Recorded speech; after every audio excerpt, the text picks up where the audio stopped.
Up next on Broadway Broadcasting's Fifth Row Center, Marquee Madness, an opening night frenzy on Broadway with 20 shows launching in 5 weeks.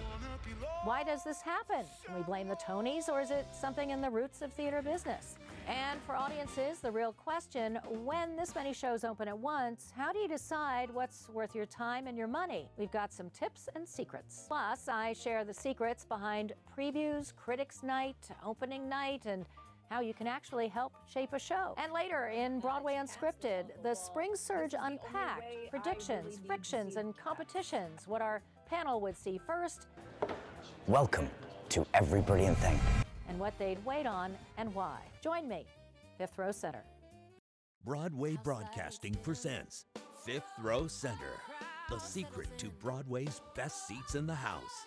Roma Torre, 3-time Emmy Award-winning journalist and acclaimed theater critic, returns to television to reprise her signature theater reviews and exclusive insights. Plus, she brings us inside the 2025-2026 live theater season.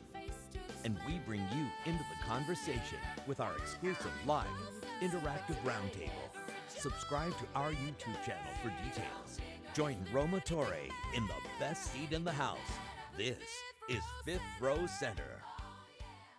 It's that time of year when spring hits New York, the nights get brighter, and Broadway goes a little wild. Welcome to Fifth Row Center. I'm Roma Torre, and Marquee Madness is descending on us.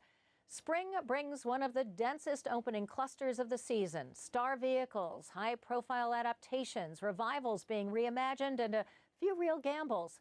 20 major productions, all landing between March 12th and April 26th before Tony eligibility pressure peaks. And the first weeks make clear which shows you're actually planning a night around and which you're waiting to see pop up at TKTS. We are breaking down what's opening and what's worth watching. And it's not just New York. Across the Atlantic, the West End is in its own spring surge with major openings, transfers, and revivals landing in quick succession.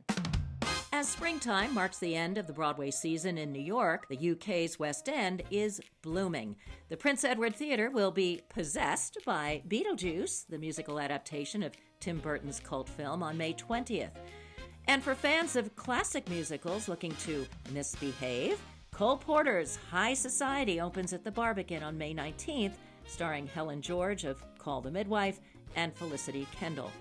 On May 2nd, Ava Pickett's Tudor drama 1536 transfers to the West End, following a critically acclaimed run at London's off-West End Almeida Theatre. Produced by Margot Robbie's Lucky Chap Company, the play tells the story of 3 ordinary women in Essex grappling with the fate of King Henry VIII's second wife, Anne Boleyn. And speaking of, back here in the States, the musical about all of Henry's wives, Six, wraps its run at Atlanta's Fox Theatre through May 3rd. Disney's 30th anniversary production of Beauty and the Beast moves in afterwards, running May 26th through the 31st. In Los Angeles, the Hollywood Pantages brings the national tour of The Sound of Music, May 5th through the 24th, followed by Alicia Keys' Hell's Kitchen, opening May 26th. And at the Mark Taper Forum, Ebony Booth's Pulitzer Prize-winning play Primary Trust arrives in LA for its regional debut. Back in the Northeast, off-Broadway, the big arrival is Newborn, running May 8th through June 8th at the Minetta Lane Theater. Hugh Jackman stars in playwright Ella Hickson's triptych of monologues alongside Sepideh Moafe, better known as Dr. Hashimi in HBO's The Pit, and Mariana Gaylis.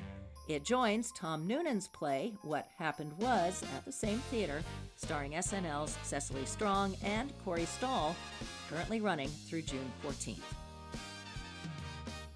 There's a basic question I get all the time. What's the difference between Critics' Night, a preview performance, and opening night?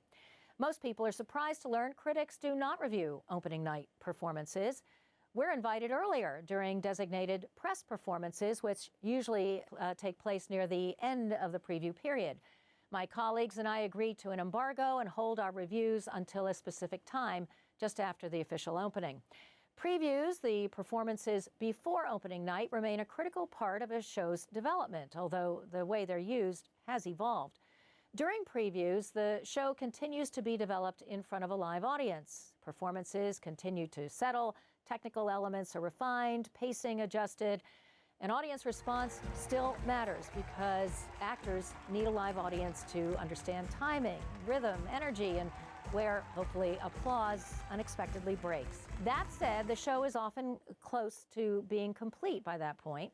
In the past, many major changes happened during previews, and audiences would pay less for those pre-opening tickets. Today, shows are usually more fully formed in rehearsal spaces before they even reach the stage, and so ticket prices are not reduced for those early performances. And by the time critics are invited, the shows are typically frozen. Directors generally won't allow critics to attend until the work is ready to be judged. Another part of previews audiences don't always see is how houses are filled. Shows need full audiences to function properly, and producers may give tickets away to insider groups and members of theatrical unions. It is a practice that is known as papering, and it helps to make sure that actors are playing to a full house. This entire system is relatively recent. Inviting critics before opening night began in the 1970s. Before that, critics could only attend on opening night, and then they had to rush their reviews to meet same-night newspaper deadlines.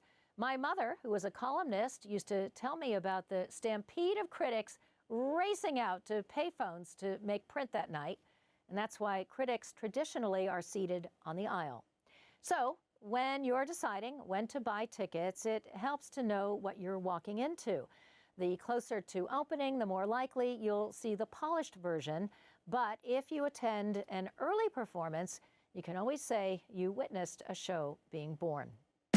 Broadway, unscripted, the scoop for you in the fifth row seat. From every stage, what's trending and new. All in one live conversation with you. Great stories, classic revivals, tales never told before, huge stars, unique stagings.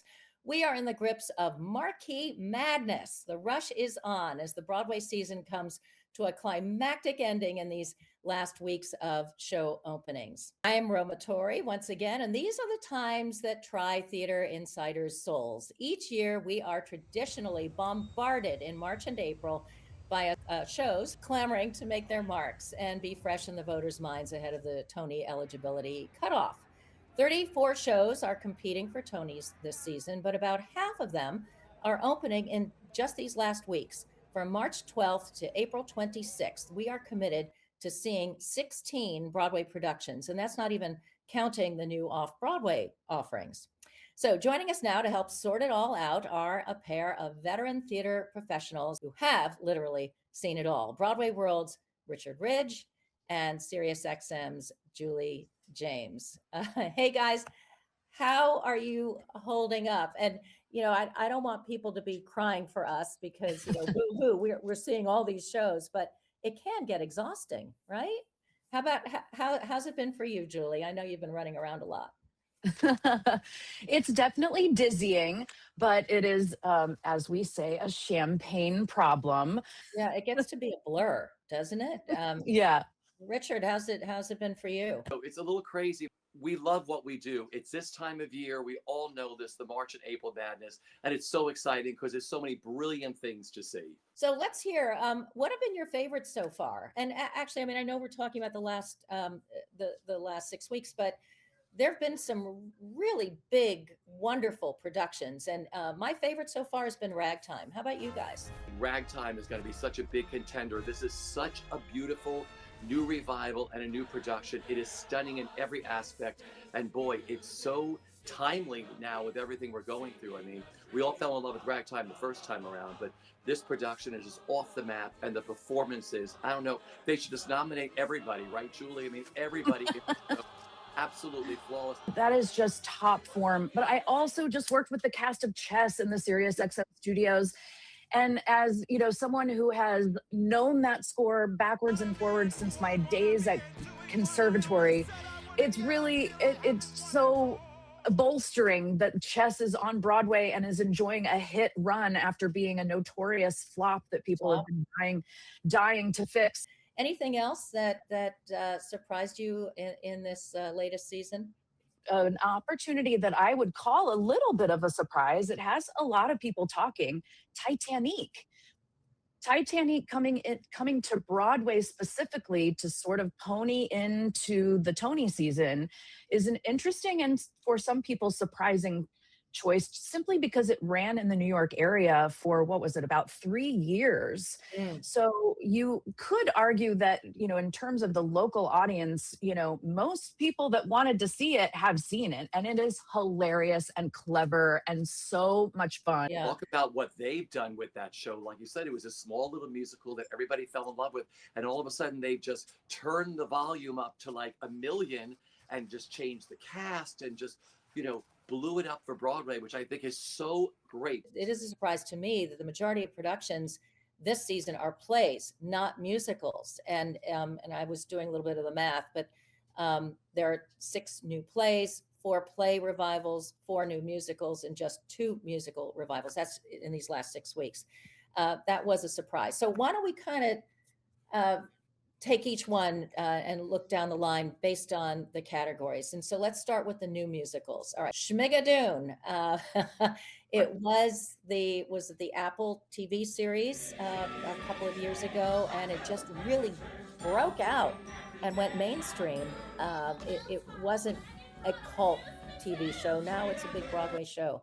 What do you anticipate with that one? And I think, Julie, you mentioned that you're really excited about seeing it. Audiences are really looking for escapism, but they still want quality. And I think that Schmigadoon has the potential for that. I enjoyed it when it was on Apple TV because it is a send up of all the golden age musicals. And the writing was done in such a hilarious way where if you love those musicals, if you can name them, if you can catch the references, this is your show. And it's just really fun to see the how they sort of send up all of those old golden era musicals that we know and love and turn it into something that's truly funny. Yeah, it's a niche favorite, I would say. Yeah, Richard? Yeah. We got to the meet and greet. They presented 5 numbers. It was one of the most joyous rehearsal rooms to be in. This is what we, escapism is what we need right now. You're taking a family to the theater. People wanted a big splashy musical. And like I said, the Easter eggs in Schmigadoon, for anybody who's ever listened to a cast album, you hear it. The characters are based on people we all love. And he did such a beautiful job putting this show together. It's going to be joyous. Yeah. Anna Gasteyer, right? And Harada. I've always loved these. Oh, they're all in this show. Yeah. Alex Brightman, everybody. I mean, it's the best of the best working on Broadway right now in the musical theater genre. And they're having the time of their life. They say it's like going to when you went to like summer theater camp, when you first started out in, working on wanting to be an actor, whatever. They're having the time of their life. Yeah. Alex Brightman, Sarah Chase. All right. Beaches. This too is a show that I know has been in development for, at least a decade. The score of this show is incredible. It's a beloved movie. The 2 leads in this show, Jessica Vosk, just like, you could listen to her sing the phone book. The score is really, really beautiful. It's Mike Stoller who's doing the score, which just amazes me. The man is 93 years old. And for anybody who doesn't recognize the name, he made his mark with his songwriting partner, Lieber. They were Lieber and Stoller, and they're responsible for so many of the great Elvis Presley hits, Hound Dog and Jailhouse Rock, et cetera, et cetera. But I should also mention that, and this was a big deal to me, are they going to keep that iconic number that broke everybody's hearts when we saw the movie, Wind Beneath My Wings? And yes, they are keeping the numbers. Last and certainly not least, the final show opening in this Broadway season is The Lost Boys, and there is great anticipation and excitement about that. And I don't know really anything about it, except I know it's based on the film from, I think it was 1987. But I did hear a number from the show that was posted online, and it was just beautiful. It's thrilling. We were in the rehearsal room, but now I have friends that have been teching at the theater. They fly. I mean, the whole look of this show is going to be mind-blowing of what they've done with this. The score is really great. another incredible cast, and the three producers behind this all went to school together. So, I mean, they've been dreaming of putting this show together for a long time on Broadway. But I hear, besides the incredible score and the book and the performances, the special effects of these vampire boys flying is gonna be spectacular at the Palace. Yeah, very. I really am looking forward to that. And Yeah. wow, what a way to end the season. Let's move on quickly. The musical revivals. This I can't believe Cats is back, but in a very different form. It's Cats, the Jellicle Ball. This is the only way I really need to see Cats. I don't know. I don't really need a literal, production. I kind of feel the same way about Sunset Boulevard. It's like I don't ever need the grand staircase and the turban again. It's like it's been taken to another.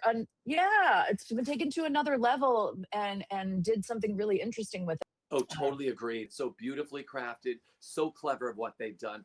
We're all very excited about that. Yeah. And now Rocky Horror Show, I can't believe they're bringing that back. But again, you're right. The emphasis or the accent is on escapism, funny stuff. And I guess that is the vibe that we're all feeling these, very difficult days in the world. So I'm looking forward to that. It's a really interesting cast, but for me, Rocky Horror Show is about Sam Pinkleton, the director. I'm eager to see what, fresh off of his Tony win for Oh Mary last season, for him to come back with a musical that's so well known and beloved. I'm interested to see what Sam Pinkleton is doing with Rocky Horror. That's what's in it for me.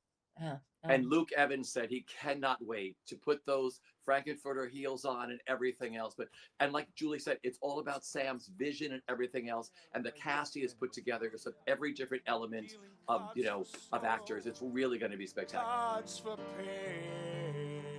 All right, let's move on to the new plays because there are a bunch of them. Every Brilliant Thing, Giant, Dog Day Afternoon, Becky Shaw, The Fear of 13, and The Ballisters.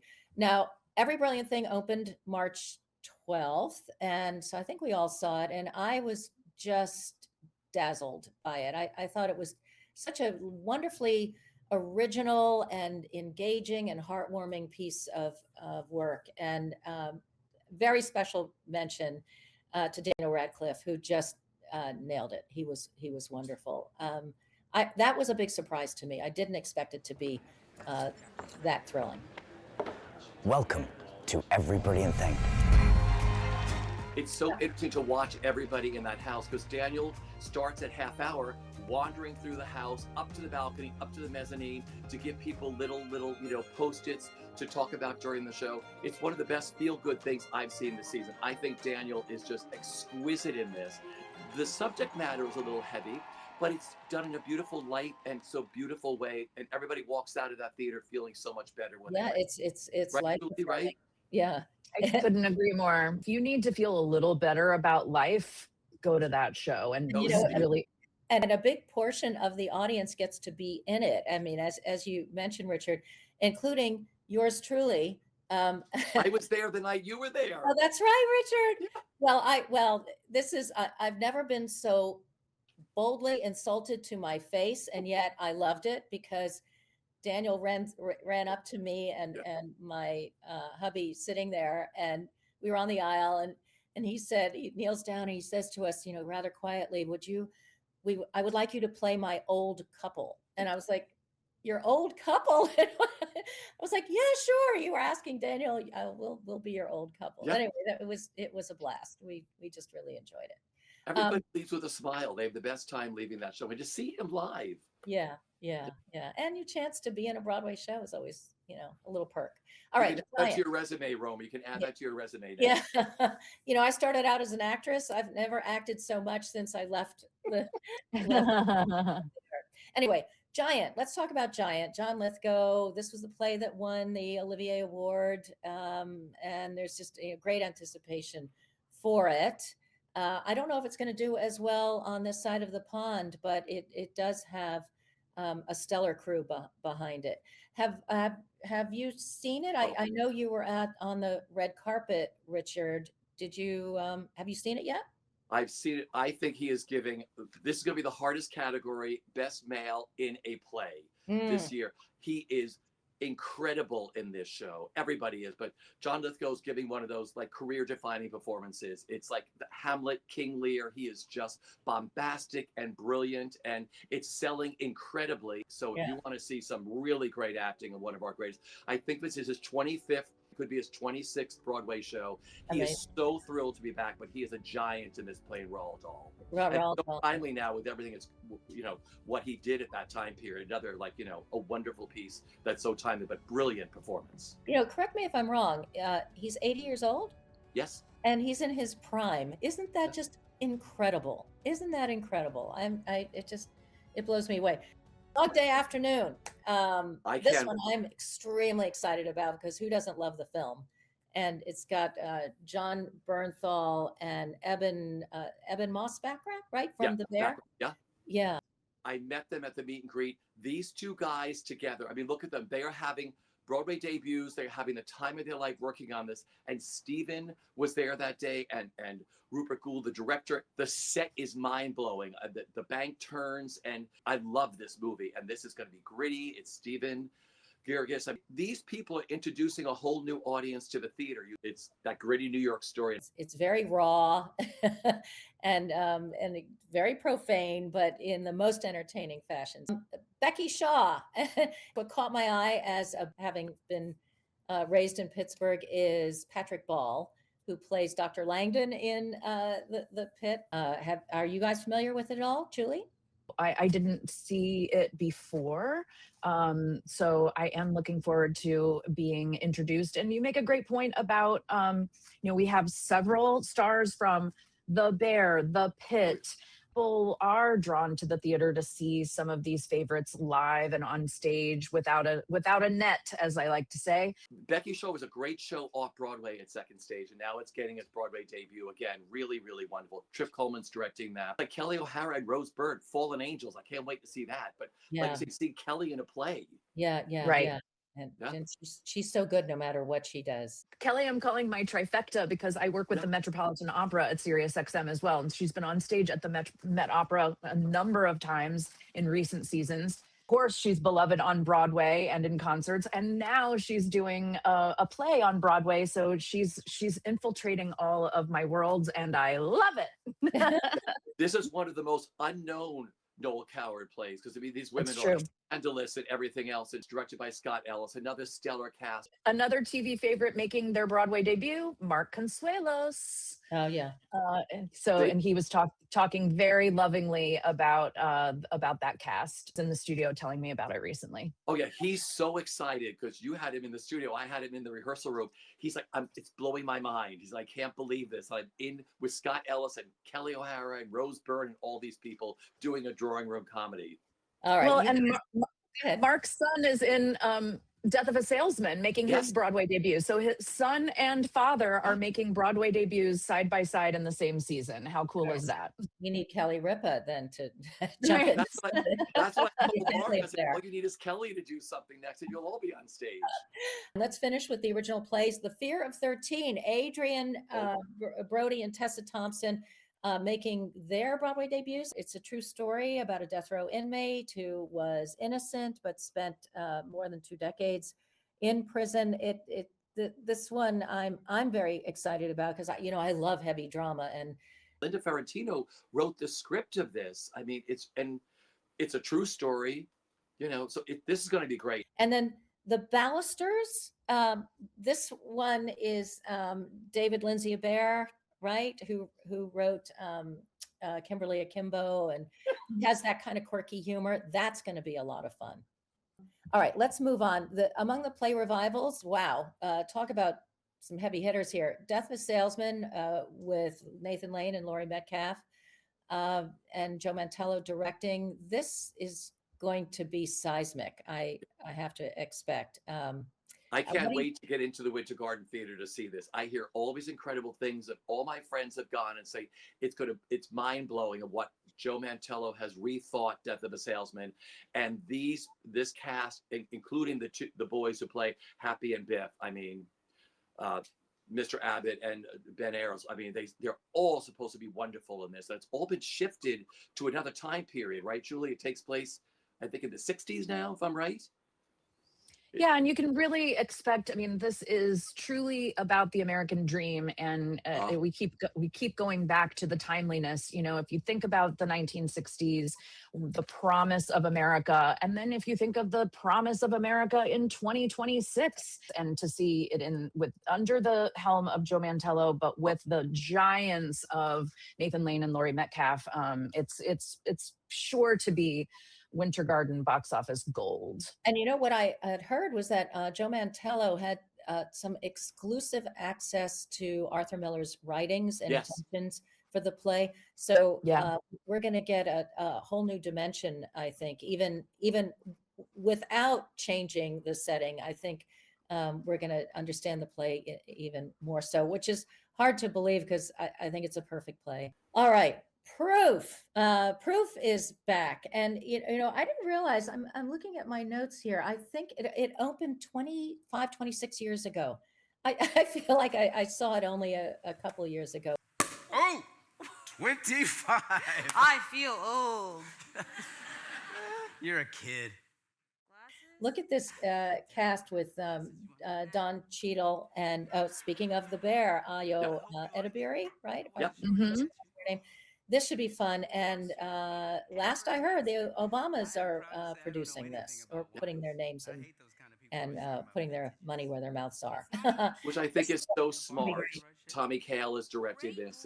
And it won the Pulitzer Prize. The Pulitzer. Yeah. Mm-hmm. To 2 decades ago. Fallen Angels. We mentioned it, yes. I really am thrilled to see Rose Byrne and Kelly O'Hara together on stage. I know we talked about it, but this should be Asif Manvi, who makes me laugh just with his presence on stage. So that should be fun. And then finally, Joe Turner's Come and Gone. Debbie Allen directing.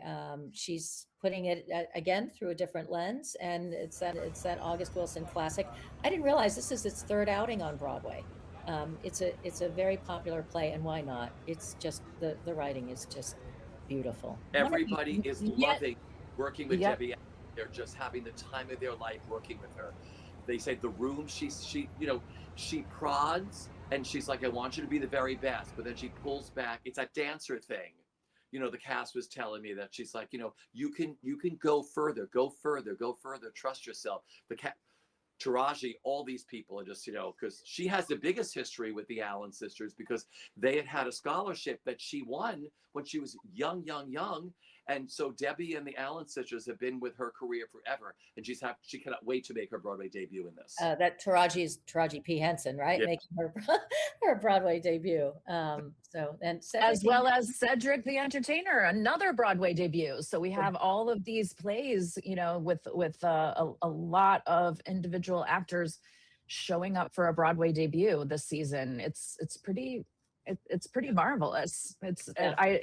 I wouldn't call it unprecedented because I haven't done that math, but it's just a lot of very famous actors all making Broadway debuts in the same season. I'm just looking at the three other play revivals that opened earlier in the season. Also, they're going to give everyone a run for the money.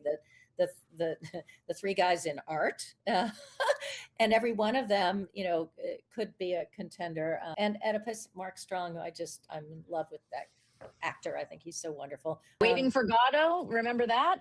Oh, Keanu Reeves, yeah. There's been so much happening that all feels like ancient history, but it was only a couple of months ago. Well, you know, it explains also why all these shows wait till the last minute to open because they want to be fresh in the voters' minds. Richard, Julie, I can't thank you enough for your contributions. You have been wonderful on this edition of Broadway Unscripted. Our next live taping time will be posted on our website, fifthrowcenter.com, and also be sure everybody to subscribe to our YouTube channel at Fifth Row Center. Until then, everybody, thanks. Thanks, Roma. Thanks for having us. Finally, this episode, the iconic marquee lights of Broadway are designed to do one thing: grab your attention. They sell shows, announce stars, and compete for your eye block after block. But for decades, those same lights have also been used quietly to acknowledge loss. When someone who matters deeply to the theater community dies, Broadway honors them in the simplest way it can, by turning those lights off. Usually within a day of the passing, just before performances begin that evening, the marquee lights dim for a minute. There's no announcement inside the theater, no speech, just a brief pause. I've witnessed this moment many times, and it never feels routine. What audiences may not realize is that this tradition isn't set in stone. Broadway isn't one institution. Each theater is independently owned, and participation has always been voluntary. It became controversial in recent years when, on the same night, some Broadway marquees went dark while others stayed lit, revealing that not every theater was participating in the tribute and prompting public debate about who's included and who decides. It led to a shift behind the scenes. The Broadway League stepped away, and responsibility then moved fully to the theater owners themselves. Today, audiences usually learn about dimmings through press notices or by noticing the lights going out in real time. In a business built on visibility, it's a very powerful gesture that the lights stop competing. The marquees all go dark, only for a brief moment, but the pause and what it represents stays with you. And then the shows go on. We'll leave it there for now. For more content, including the full Broadway Unscripted Roundtable, please subscribe to our YouTube channel at Fifth Row Center. And subscribers will be notified when we host our next live roundtable, so you can join in. From Fifth Row Center, I'm Roma Torre. Thanks for watching.